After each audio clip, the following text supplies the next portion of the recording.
Everybody, my name's Ed. Okay, we're gonna do another comic book haul. Actually, what I want to do is I want to talk about some of the comic books I bought over the last couple weeks and at least give a comment or two about them, and then I'll show you some of the comics I bought this week.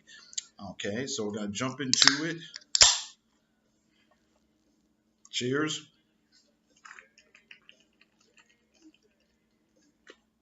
All right, let's put this over here. Okay. First thing I wanted to talk about was Love Romances #1. This is one of Marvel Comics, I guess, tribute or homages to the other comic genres they used to do. Their 80-year anniversary, so they're doing like little one shots of various Western comics and science fiction comics and horror comics and funny animal comics. So I have a real curiosity regarding the whole kind of anthology romance comics they used to put out during the Silver Age and early Bronze Age. They kind of died out like around in the like mid 70s, mid late 70s. By the late 70s, they were pretty much over with from whatever company. Every once in a while, you see somebody try to bring them back or do more alternative comics or underground comics version of them. But as far as like Marvel, DC, and whomever doing them, it's really not a big. Um, it's just not a marketable thing right now. I mean, you still have stuff like more slice of life comics coming out and things like Strangers in Paradise and stuff like that. And in their own way, they're romance comics, but they're not romance comics the way they used to do them like 50, 60 years ago. This was actually kind of a disappointment. The best story was The Widow and the Clockwork Heart. It was written by Gail Simone, and I'm not going to try to say this guy's name. Roger uh, Antonio, and it had to do kind of with. It looked like it was kind of I guess steampunk type story, and the art was good here, and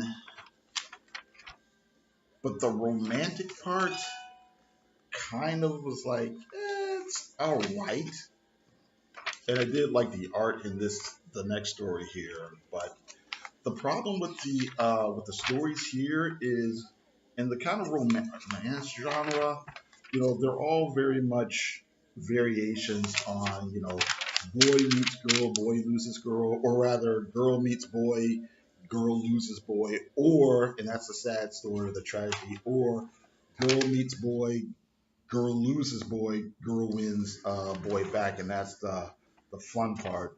But the art here is nice here. But these, and they're all kind of cliched and campy and whatever. But there's usually some sort of point to it. The stories here didn't really seem to have much of a point. This one was kind of funny. The one with the robots. What is this? It's um, Gone Like the Wind or whatever. John Adams. Where basically it's supposed to be funny, but it's a it's the future. This couple has their brains entered into these robot bodies, and then the robot wife leaves the guy, and he's waking up. 100 years later, there's some sort of revolution going on, and I don't know. And he falls in love with an alien, Um, but then they kill the alien, but then his robot wife comes back because her brain has been entered in another robot body, and the other robot body is really ugly, so she takes him back, and it's like, okay, I guess there was some sort of point to it, maybe, perhaps, or whatever. And I get it with these things here. It's not like they're trying to bring back these genres. These are just kind of like I said, one-off homages or whatever. But I expected a little bit better. I expected better for like 4.99, I guess.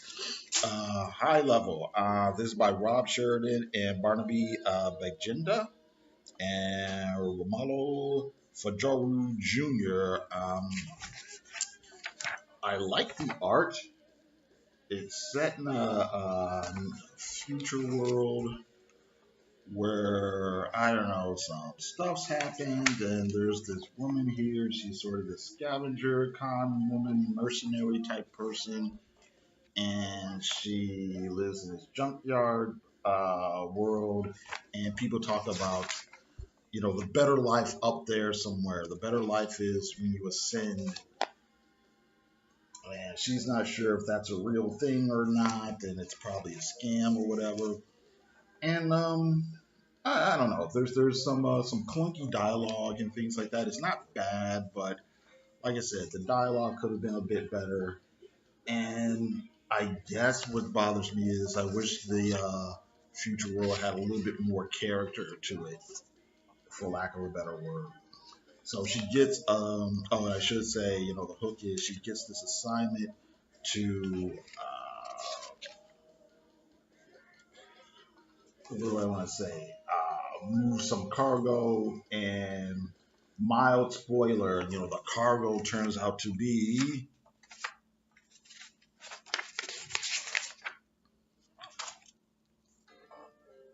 a little kid. Dun dun dun.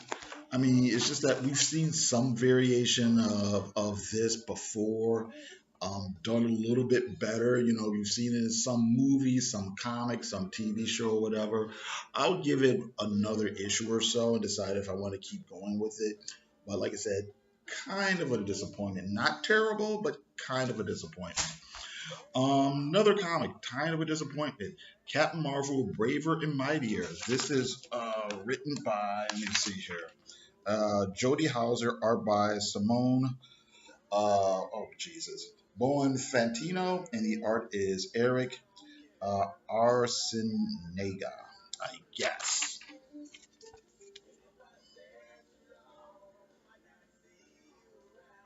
All right. And, okay. Basically, this is just a one shot, obviously cashing in on the fact the movie is coming out. And as I'm recording it, the movie's out officially this weekend. Um, this, I like the art. The art actually kind of got me to take a chance on it. But story wise, it's really nothing. Basically, we have a couple of kids are waiting at some sort of Air Force event or Air Force museum or something like that. And they're supposed to be, they're waiting there to interview Carol Danvers. And she's kind of late. And the whole reason she's late is because she's out in the stratosphere fighting, fighting aliens. And the kids are going back and forth about, oh, she's so great, she's so this, why would she want to talk to us? Well, she's just like us, she grew up in a military family, la di da di da. And but yeah, the stories are real nothing. It really feels like filler. Excuse me. It feels like a filler issue. That's what it feels like. This was like back in the day when Marvel and DC would put out comics, and sometimes an artist would be late or a writer would be late or whatever, and they would put out fill-in issues, and it would be these kind of a lot of times one-shot stories, not necessarily in continuity. Sometimes they're in continuity, sometimes they aren't. But yeah, they're just filler. And the thing is, that's what this felt like. It really nothing of any consequence really happened. But I felt they missed an opportunity to maybe fill in the history or the modern history of the Carol Danvers character.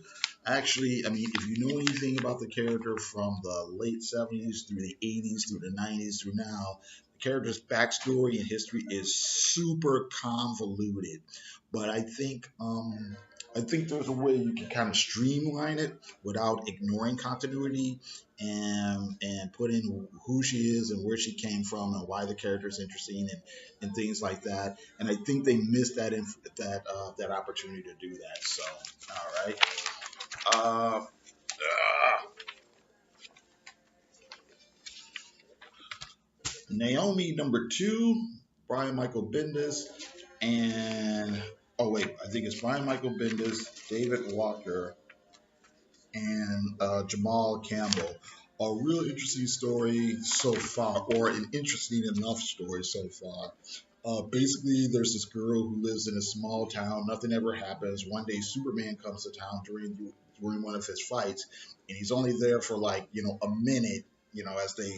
As he and a bad guy knock through and smash stuff around, and this girl becomes fascinated by the fact that this is the first time anything's happened in like whatever 14, 15 years, and she wants to know if any other superheroes have been to town. And like I said, there's this rumor that something big happened, but nobody really wants to talk about it. And part of the hook is the character's adopted, and supposedly nobody knows who her real parents are.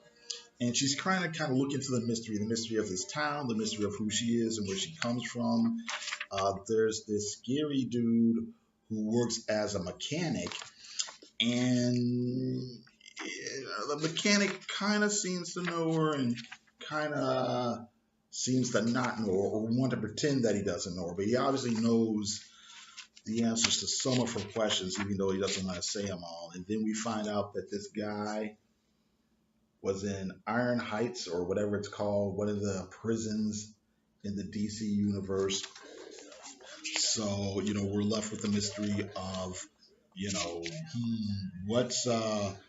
what's his connection to her and what's their connection to whatever happened, however many years ago.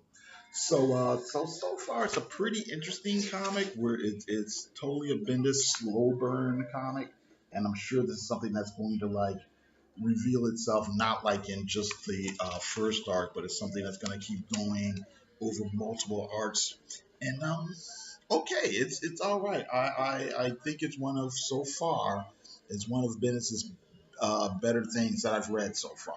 I haven't read any of his Superman stuff or anything like that. I just haven't had that much interest in it. But the art is really great. The story, um, interesting premise. Dialogue hasn't been bad. So I'll give it. I might give it the whole arc, to decide if I want to keep going with it. But it's been okay so far. I like it. Wildstorm. Glad this comic book is back. We're in the last act. This issue basically has what everybody was waiting for, which is the revamping or reinterpretation or this world's version of Midnighter and Apollo. And I mean, they made their debut last issue. But in this issue, they basically kind of get involved in the whole war between Io and Stormwatch and Lord Imp or whatever he's or whatever, and basically they smash the shit out of a bunch of people. All right.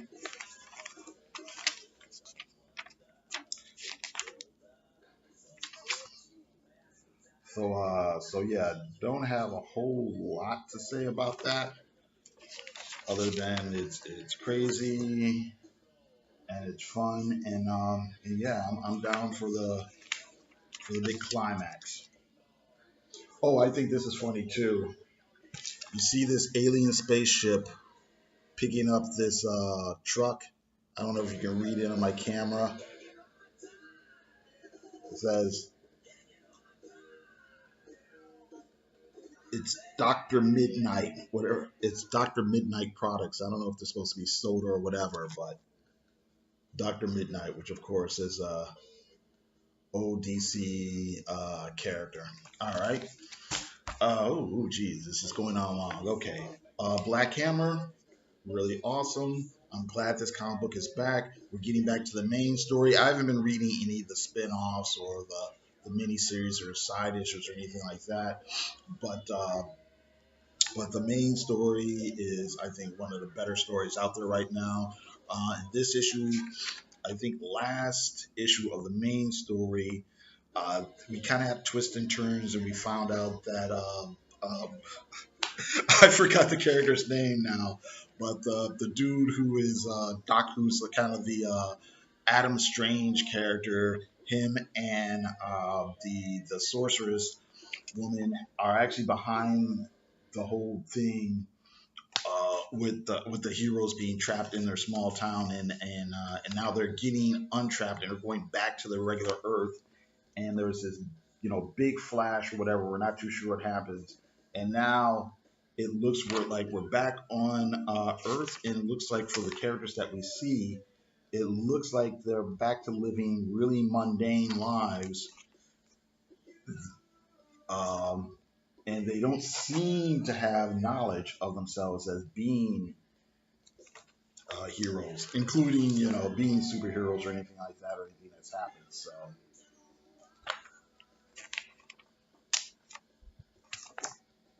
including of course like the alien character here, who's kind of like the Martian Manhunter guy.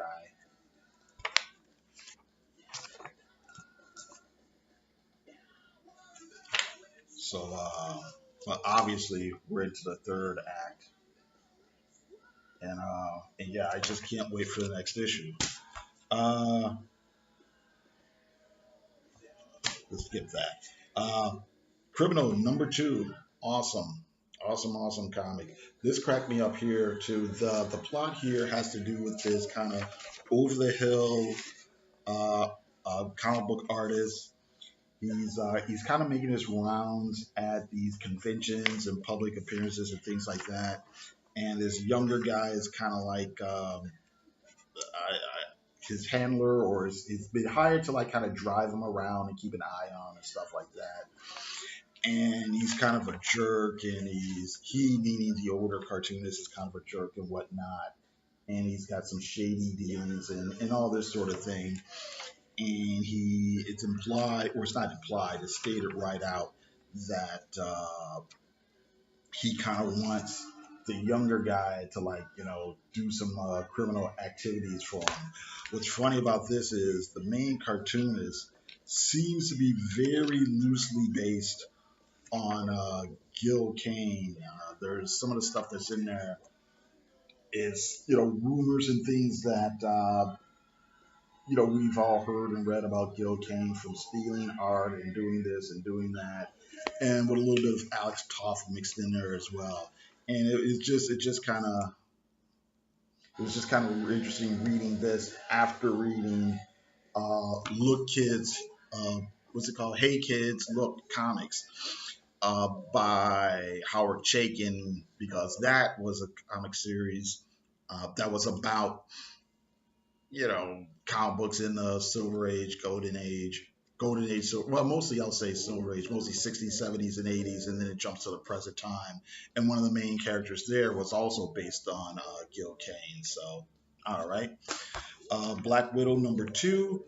I'm enjoying the story. I might have mentioned the biggest problem I have with it is sometimes the dialogue isn't quite right. It's written by Jen and Sylvia Soska, who are movie makers. They make these low budget horror films and grindcore and stuff like that. And the artist is Flavanio or whatever. So it's not bad art. I just wish it was tighter or something.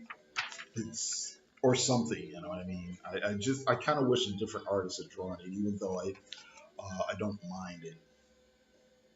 But basically, it is the Black Widow trying to get to the bottom of some sort of child slavery um, ring or whatever, and her disguise is she's basically ripping off Wolverine, where she's a person walking around with an eye patch. Okay, but it's kind of dark, it's kind of gritty, and I think it works for the character. Um, Marvel didn't promote it this way initially, but it's I'm pretty sure it's just going to be a mini series. So, but like I said, it's okay. I like it. I like it enough to keep reading it. We'll talk about that some other time. Thunderbolts number two, or Peter Cannon Thunderbolt number two. Really digging this.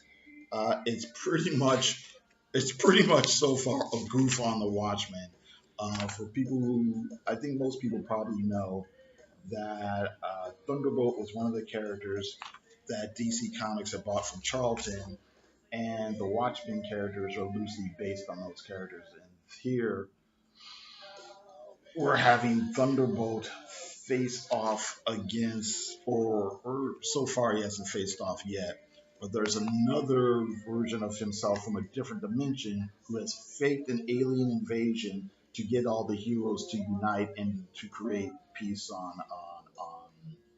Earth, which of course is the end of Watchmen.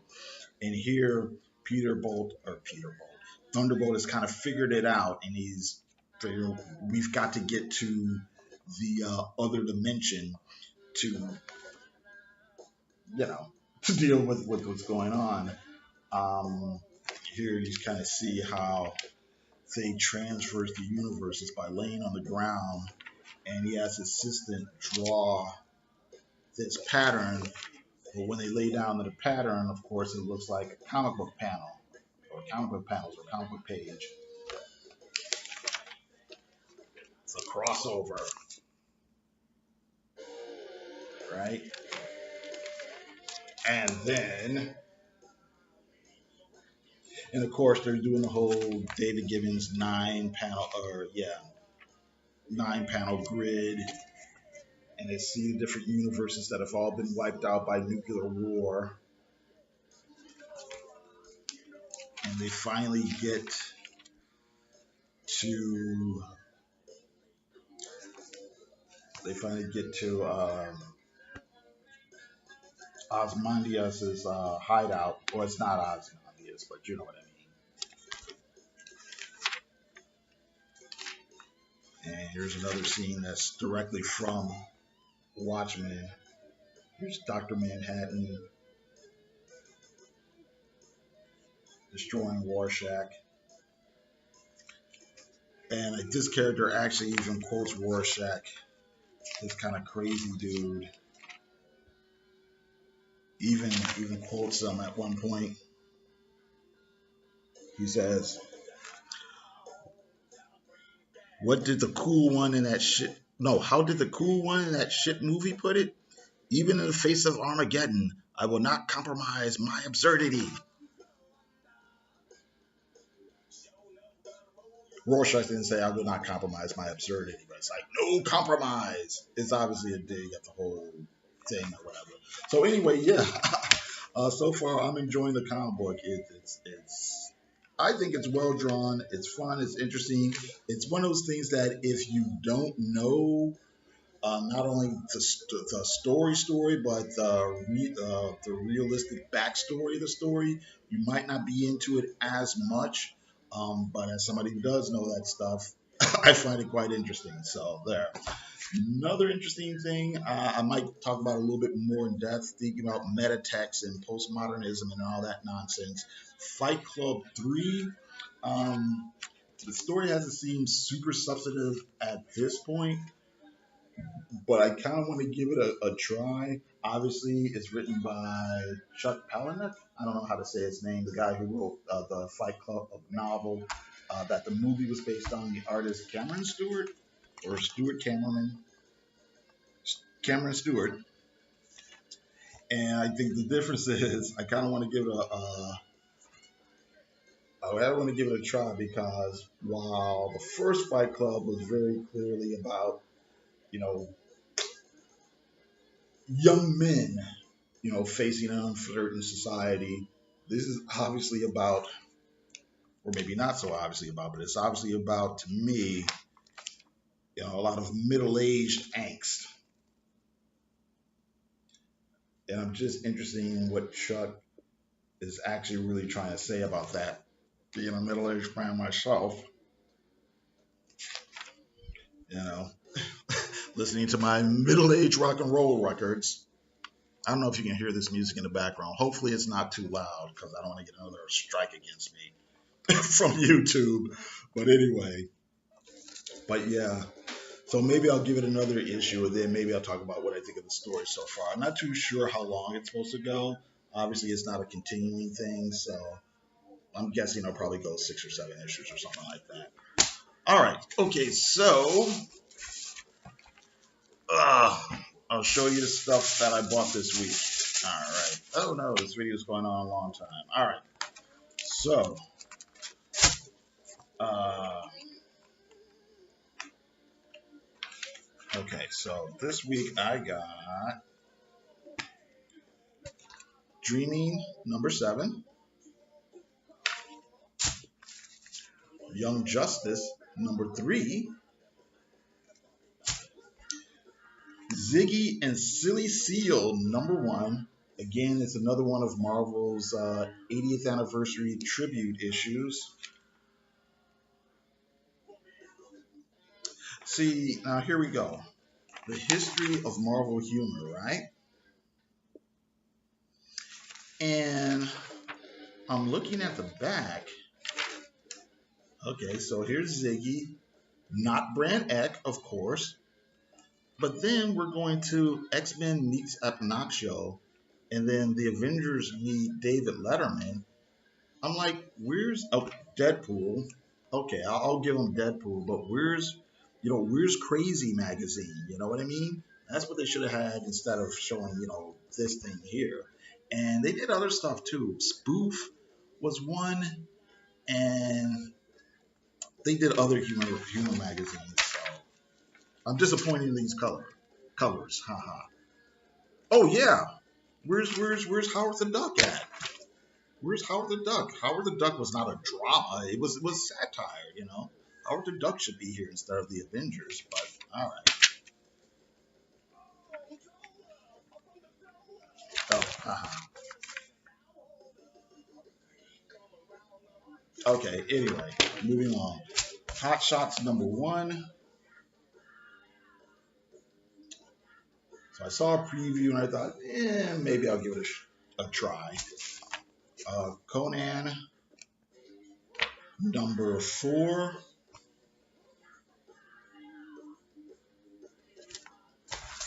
Paper Girls, Return of Paper Girls. Paper Girls where are we at? 26?